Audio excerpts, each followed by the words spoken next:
What did you expect? Of course it's terrible. Did you not figure that out from the trailer from like 2 years ago before it got delayed, like Morbius? We recorded that review in like June of 2023, or some year and a half before today.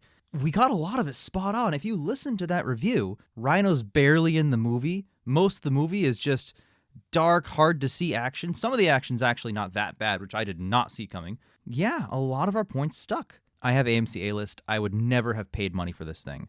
But even still, I wasn't going to go to the theater.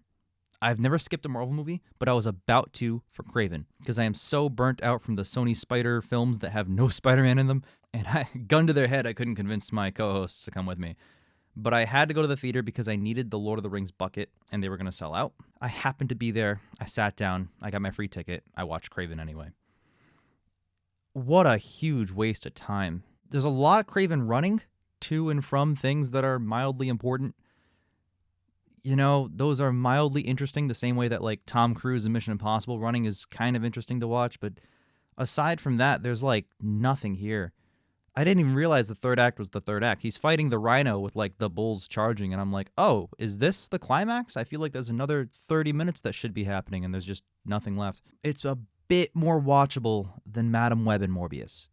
Considering that those films are those films, that is the lowest bar in the world. If this is the last one, like news reports are saying, this is easily, bar none, hands down, the worst cinematic universe of all time. If you count it as one, it is one of the worst film series of all time. These 6 Sony films together.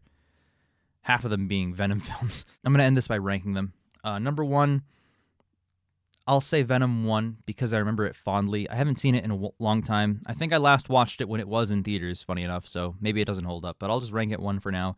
2 is Kraven the Hunter. It's getting a really high mark on my list, not because it's great, but because the next 4 films are abysmal. Number 3, I got to put Venom 2. I think it's a huge step down from Venom 1, but Carnage is a better villain than Riot. That's the only reason it's even that high. Then Venom The Last Dance, a movie I hated. Then Morbius, which is only, like, ironically entertaining in some parts to me, but not enough to make it, like, so bad it's good all the way through. And then, of course, Madam Web. Oh my god, how did that get made this year? This year. I'm done with this universe.